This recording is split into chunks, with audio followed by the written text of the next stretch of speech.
Welcome.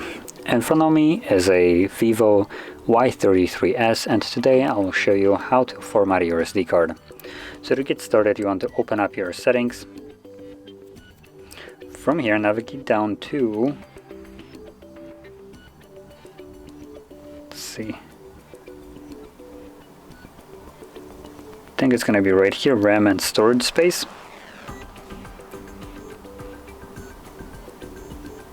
And there's our SD card at the bottom, so let's click on it. I'm going to select Files. And in Files, tap on those three dots, navigate to Storage Settings, and choose Format. Now this will give you a message that performing this will remove all the data from the card, and if there's anything on that card that you would like to keep, do make a backup copy of it before you actually proceed, otherwise you will lose it permanently. But assuming you have already made it, or you simply don't want to, click on Format SD card, and this will begin the process, which only takes a couple seconds.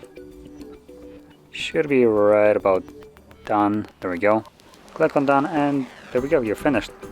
So, if you found this very helpful, don't forget to hit like, subscribe, and thanks for watching.